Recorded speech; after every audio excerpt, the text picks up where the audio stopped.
The first thing I remembered when I opened my eyes was the sound my knees had made when they struck the courthouse steps. Not the scream. Not the cameras. Not even the judge's voice ordering security to clear a path while my blood spread beneath the torn cuff of my school blazer. I remembered the blunt crack of bone against stone, followed by Celine Harrow leaning close enough for her perfume to cut through the rain. "You should have pawned it when I told you," she had whispered. Then she pushed the evidence envelope beneath my shoulder, where the floodwater carried it into the gutter. In my first life, I died before anyone opened that envelope. In my second, I woke 4 months earlier with the torn uniform sleeve still wrapped around my wrist. I sat upright so fast that the infirmary curtains snapped from its rail. A metal tray crashed beside me. Beyond the white partition, someone gasped, and rubber soles slapped against linoleum. "Miss Vale?" Nurse Corbin rushed in, one hand clutching a clipboard, the other raised as though I might bite her. "Mara, lie down. You fainted after the assembly." Assembly. The word landed like a bell struck underwater. I stared at the calendar above the sink. September 3rd. Founders' Assembly. 4 months before the disciplinary hearing. 5 months before my mother lost our apartment. 6 months before I bled out on courthouse steps while strangers recorded me dying. My left arm throbbed. The navy sleeve of my St. Aurelia uniform had been ripped from elbow to cuff. Gold piping hung loose in frayed loops. A triangular flap of cloth exposed the white shirt beneath, and a dark smear marked the inside seam. The sleeve. My sleeve. I gripped it so tightly my fingernails hurt. Nurse Corbin noticed. "Don't worry. The tailor can replace that. The academy keeps spare blazers for scholarship students." Scholarship students. At St. Aurelia. The phrase sounded polite, but everyone heard the hidden word, charity. I looked up at her. "Who brought me here?" "Miss Harrow and 2 prefects. They said you became dizzy near the east stairwell." That was the official version. It had been the official version in my first life, too. I had not become dizzy.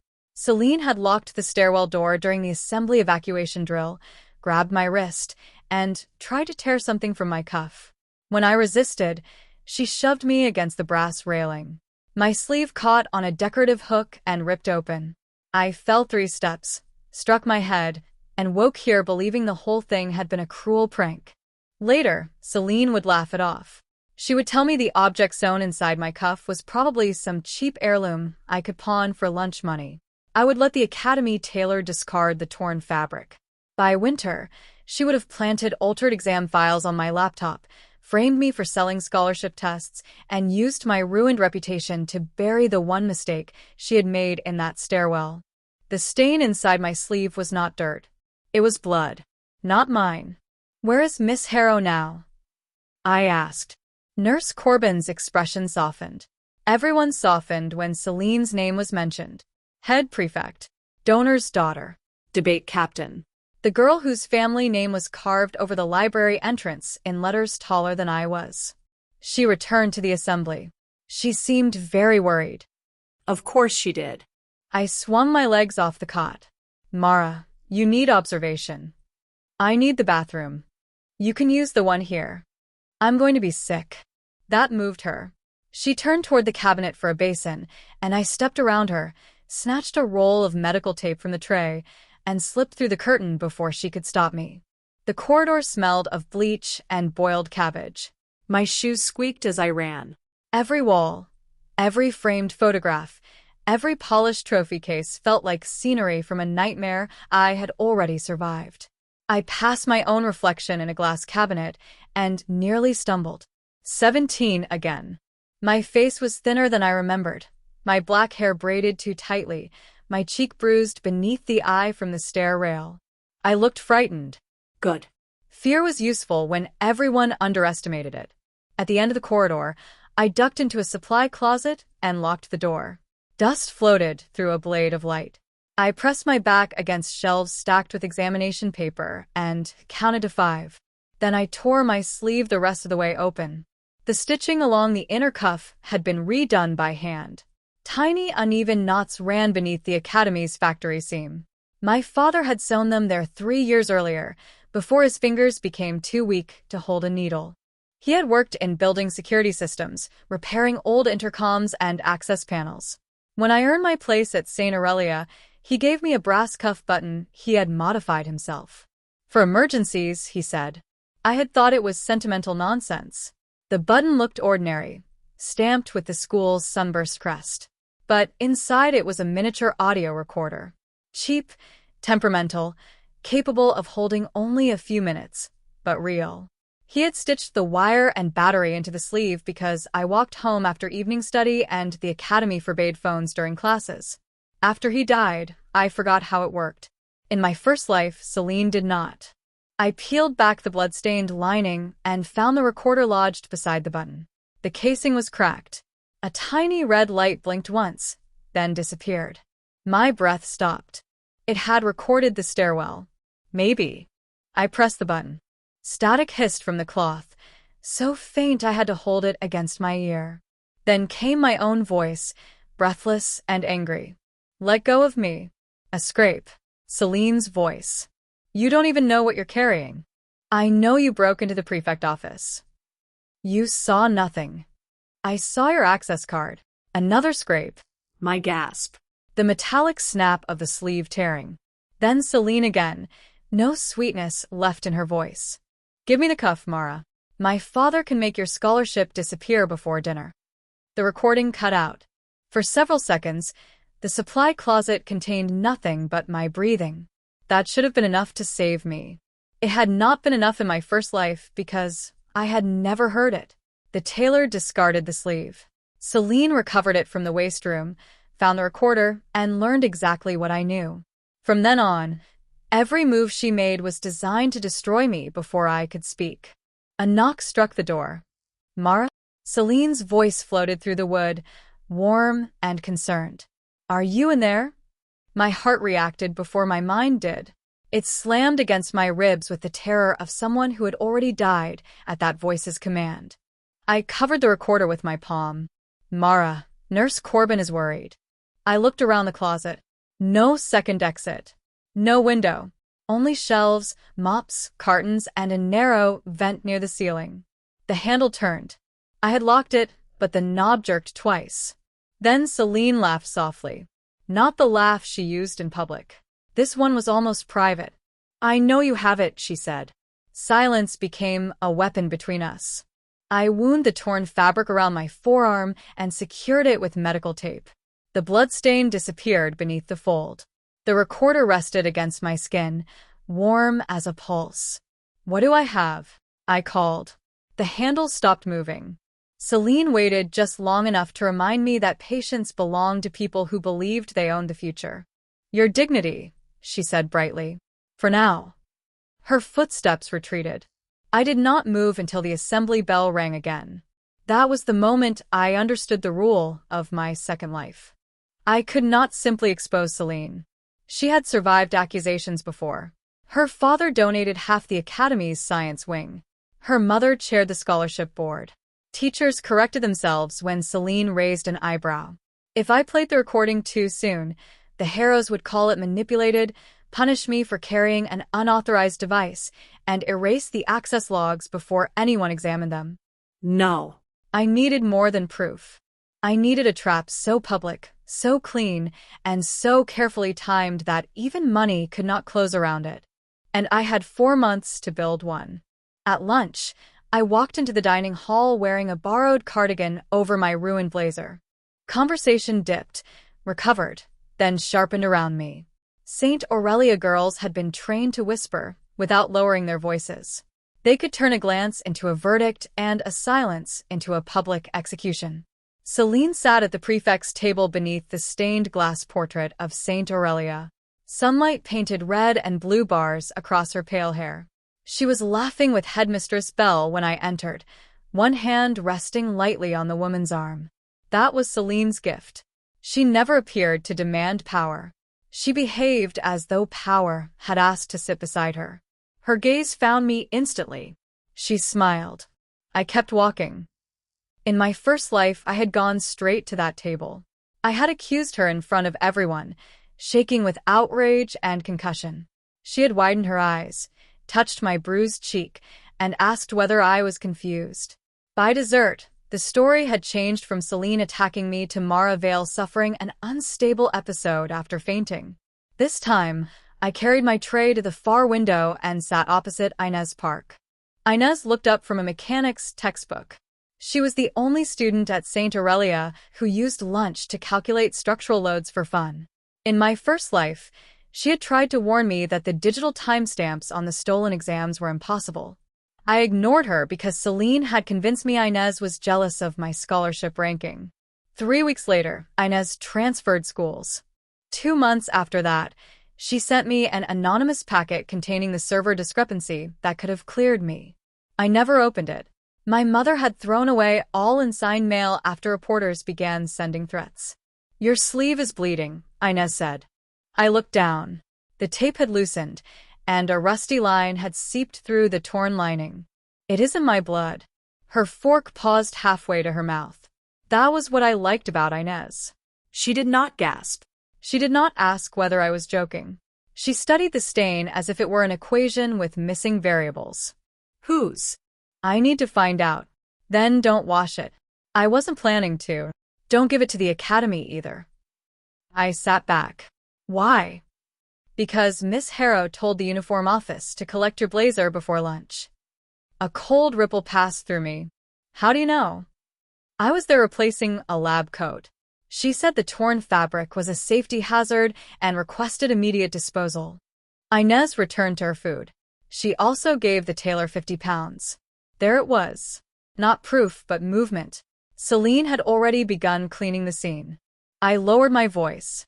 Can blood be identified without the academy knowing? Human blood? Yes. Possibly. My aunt runs a veterinary pathology laboratory. She owes my mother money and dislikes rich people. That was almost an answer to prayer. I slid my untouched apple toward her. I need your help. I don't eat red apples. It's not a bribe. Good, because it's a bad one. Despite myself, I smiled. Across the hall, Celine watched us. She lifted her water glass in a tiny salute. The first interruption came 30 seconds later. A junior prefect approached our table carrying a folded note on a silver tray, as though delivering an invitation to a royal wedding. For Mara Vale. I opened it. Come to the old music room after final bell. Bring the sleeve. Come alone, and I will explain why your father lied to you. No signature. None was needed. Inez read the change in my face. Problem. A meeting. With her? Yes. Don't go. I have to. That is usually what people say before doing something stupid. I did something stupid the first time. She looked at me carefully. The first time what? I folded the note. I'll explain when I can prove I'm not losing my mind. The old music room had been closed since a pipe burst behind the organ. At 4:15, rain scratched the windows, and the corridor outside smelled of damp plaster. I left my phone with Inez in the library, so the academy's device tracker would place me there.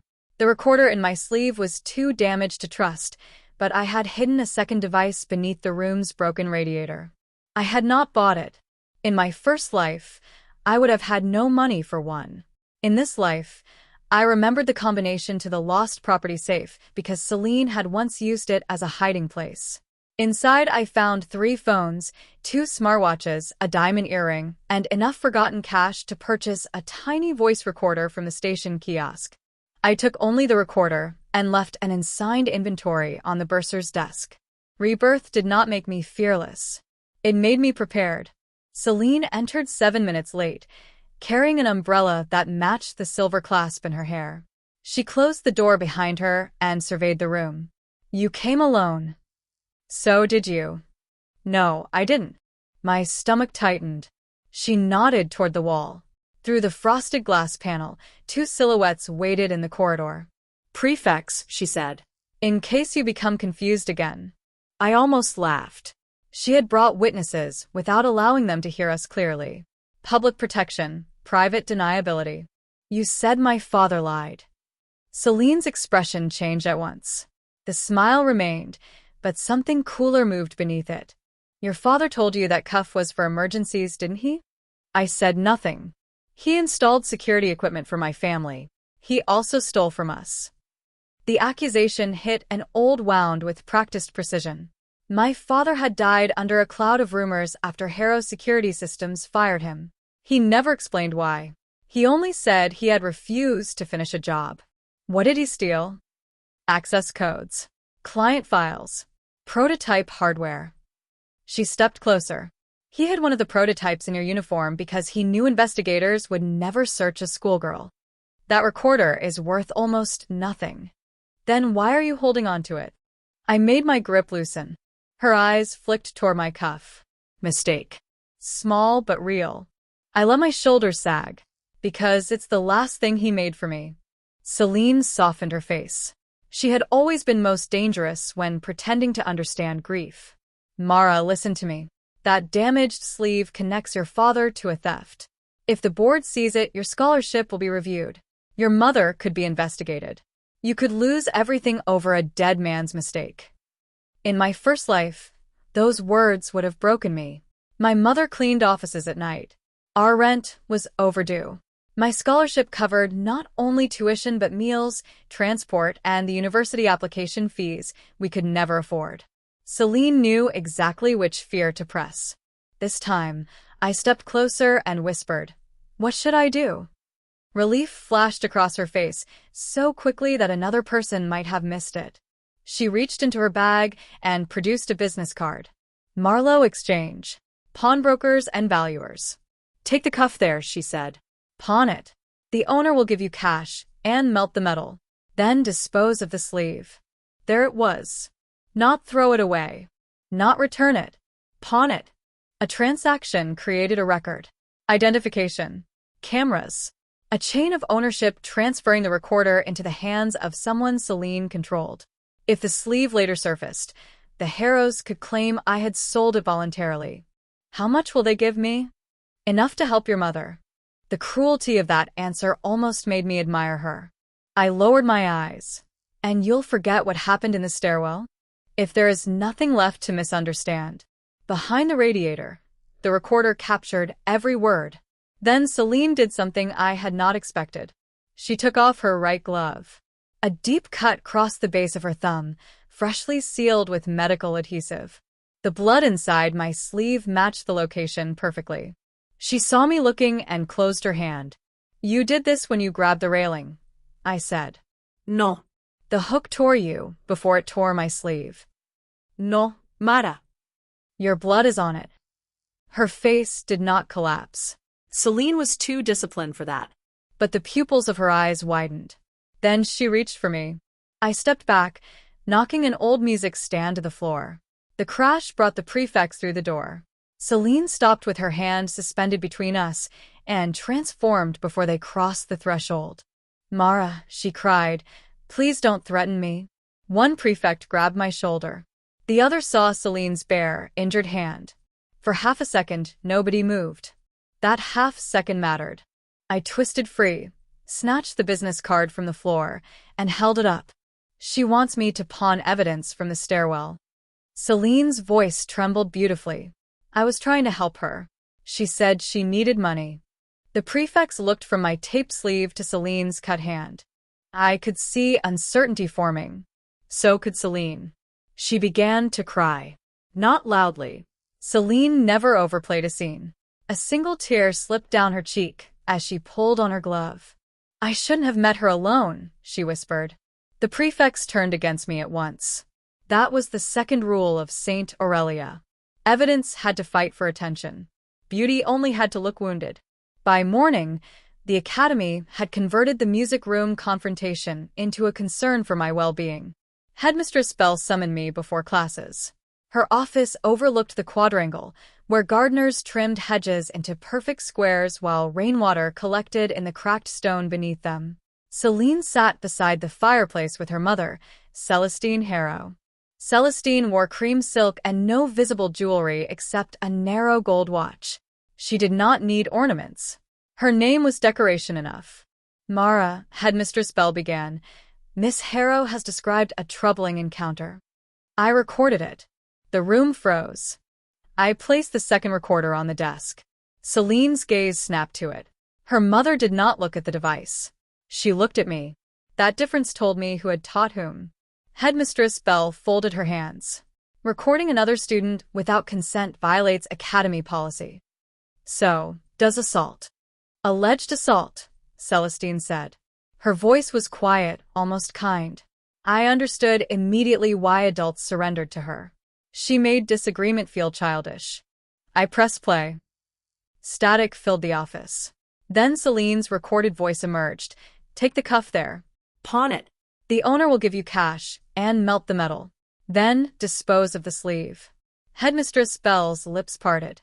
I stopped the playback before the conversation reached the blood. Celestine smiled faintly. A generous offer, poorly phrased. Your daughter offered to destroy an object connected to an assault. My daughter offered financial help to a bereaved scholarship student. She named a specific pawn shop. A reputable business. Owned by Harrow Holdings through a shell company. That wiped the softness from her face. I had spent half the night searching old public records. Rebirth had given me knowledge, not magic. In my first life, Marlowe Exchange appeared on the evidence list after my arrest. I remembered the name because a reporter mocked my mother for pawning her wedding ring there to pay our solicitor. This time, I traced the shop's property lease through 2 companies to a Harrow investment trust. Headmistress Bell looked at Celestine. Is that true? St. Aurelia does not conduct corporate investigations based on internet speculation. It's in the registry. Celestine crossed one leg over the other.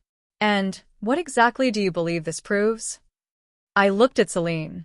That she needs the sleeve transferred through a business her family controls. Celine's chin lifted.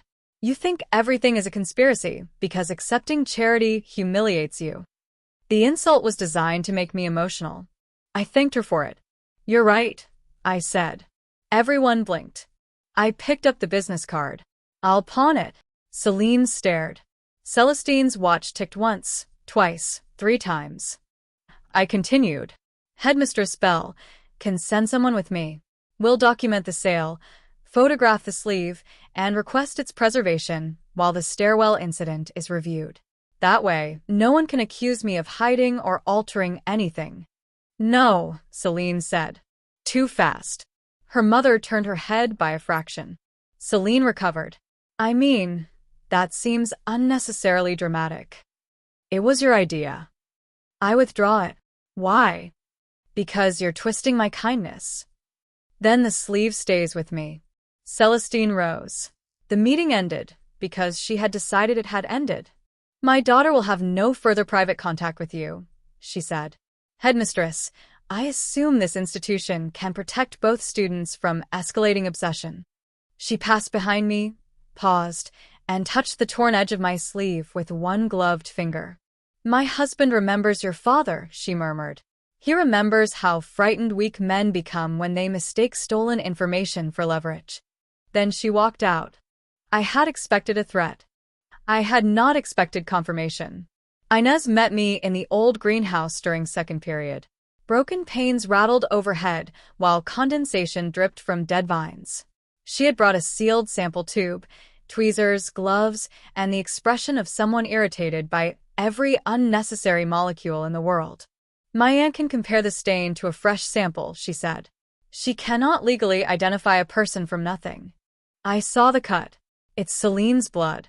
Seeing is not testing. How do we get a sample? We don't attack her with a needle, if that's where your revenge brain has gone.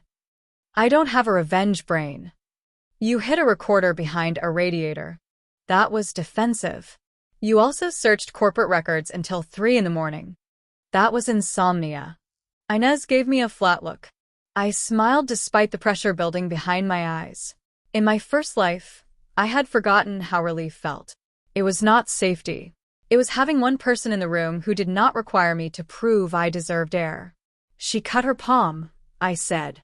The infirmary may have disposed of the dressing. Medical waste is secured. The academy laundry isn't. Celine played fencing after school.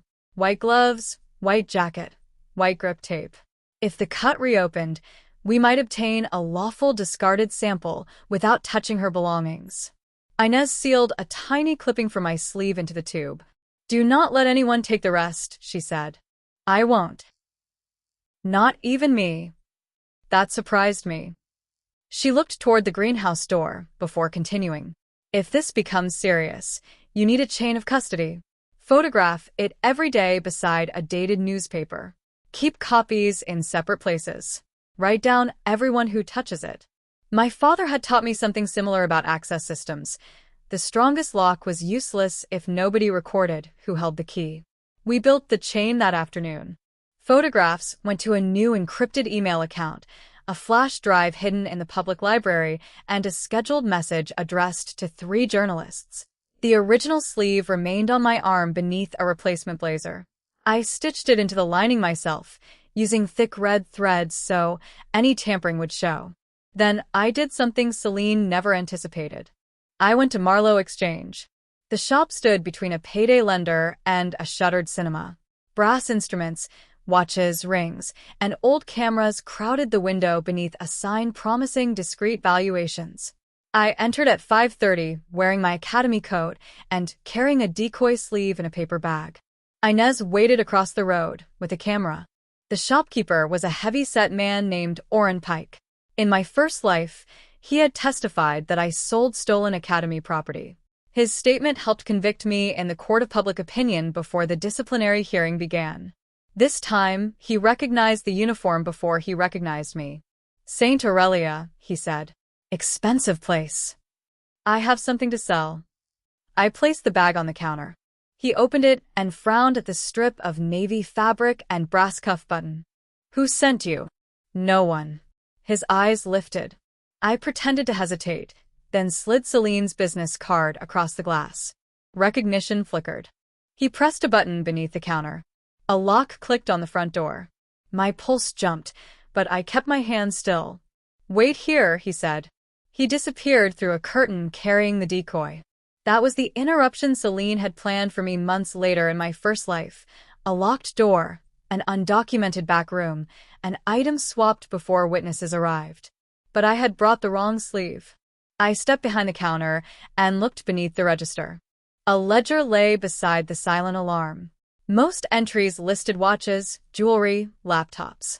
Several were coded only with initials and academy years. SH appeared 13 times. Beside each entry was an object description. Prefect key, server token, staff seal, exam envelope. My mouth went dry.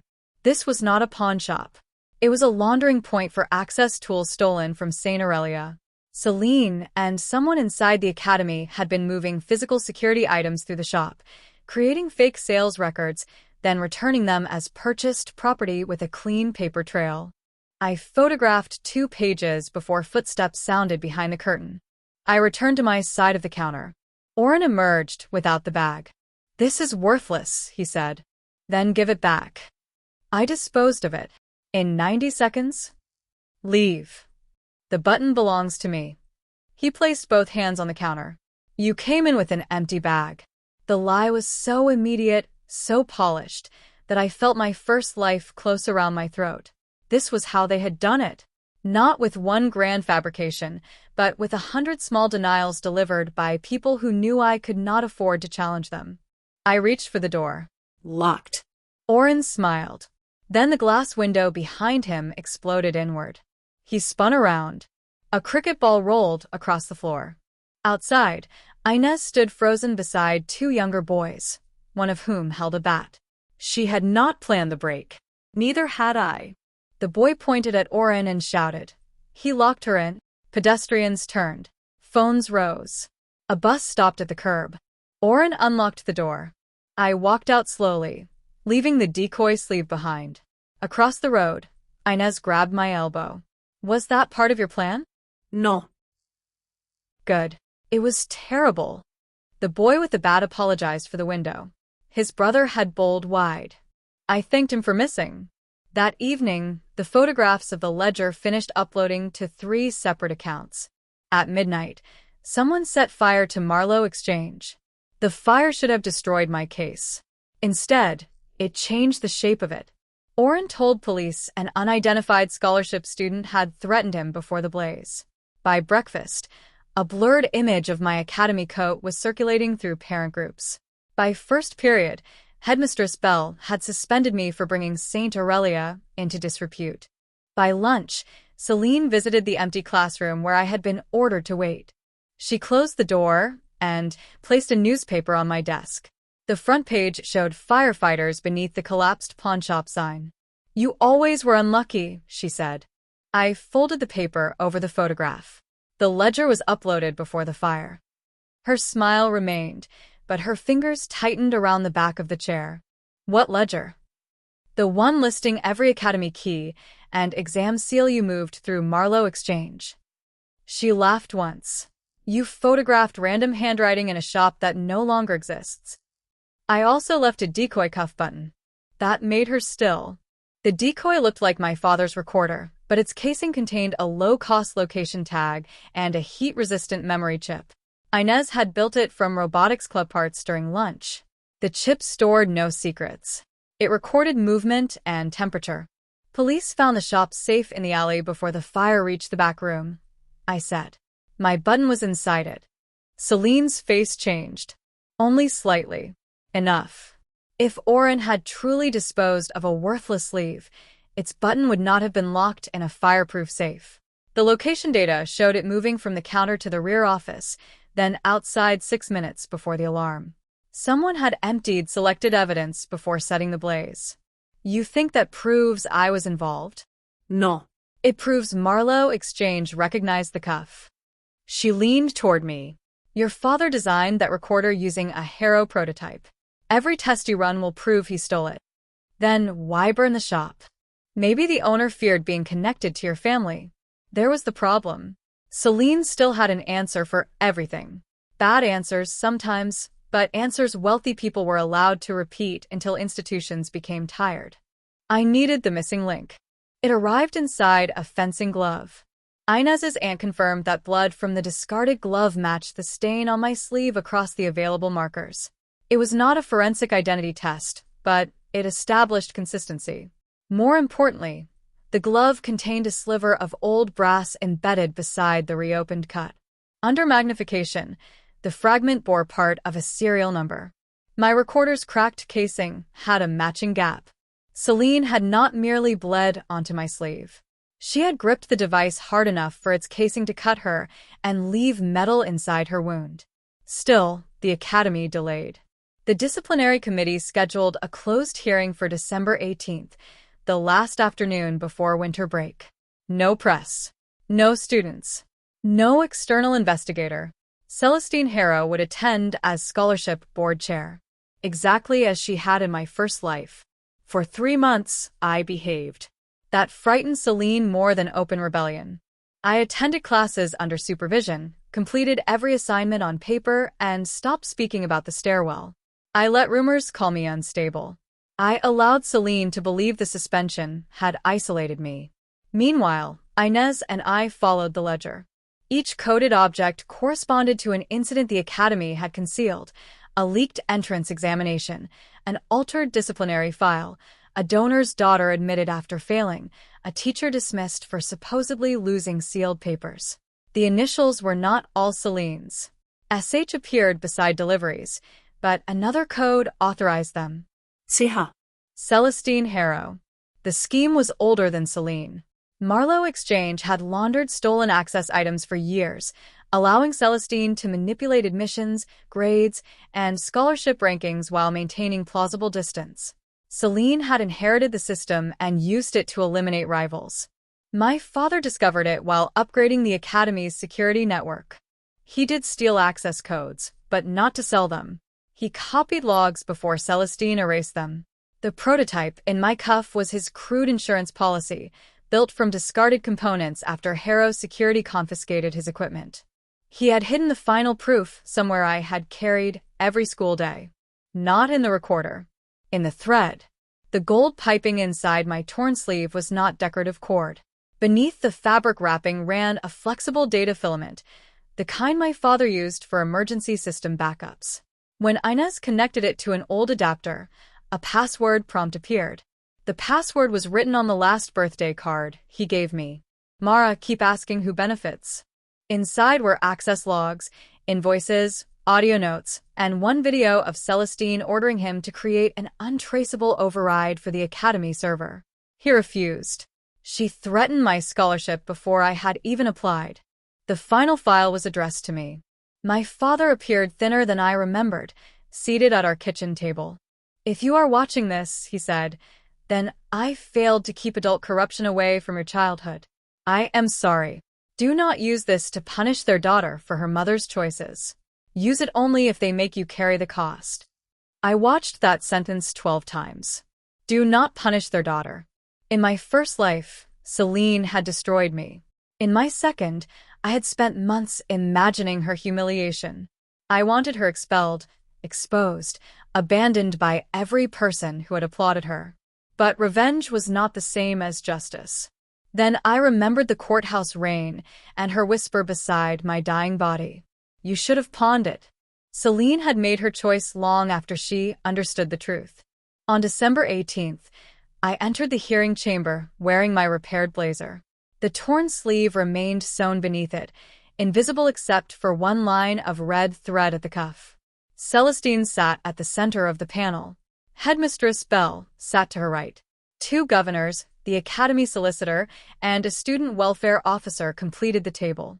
Celine occupied a chair opposite me. She looked immaculate. That was deliberate. She expected photographs after my expulsion.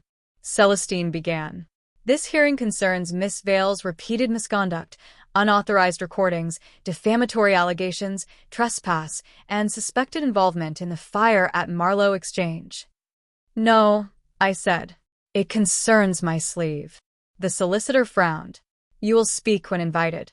I have been invited to explain why every accusation began after Celine tried to take it. Celestine tapped her pen. "The garment has no evidentiary value. Its custody is compromised." "Then you won't object to displaying it." For the first time, Celine looked uncertain.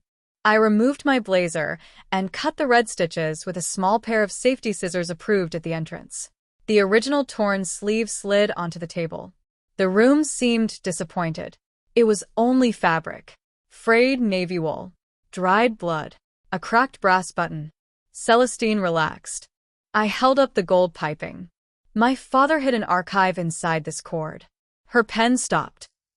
Inez waited in the audiovisual booth with an external solicitor from the education department and two detectives investigating the pawnshop fire.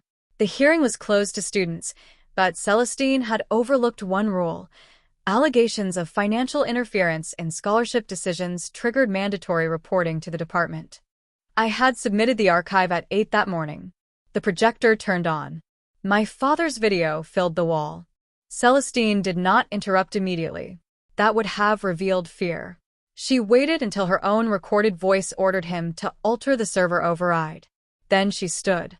"This material is stolen and unlawfully obtained." A detective entered through the rear door. "Mrs. Harrow, please remain seated." Every face turned. Celine looked at her mother. "What is this?" Celestine ignored her. The next screen displayed the access ledger from Marlowe Exchange beside Academy security logs. Dates aligned. Object codes aligned. Scholarship decisions changed within hours of each unauthorized entry. Headmistress Bell covered her mouth. One governor whispered, "Dear God." Celine rose. My initials could have been added by anyone. I played the music room recording.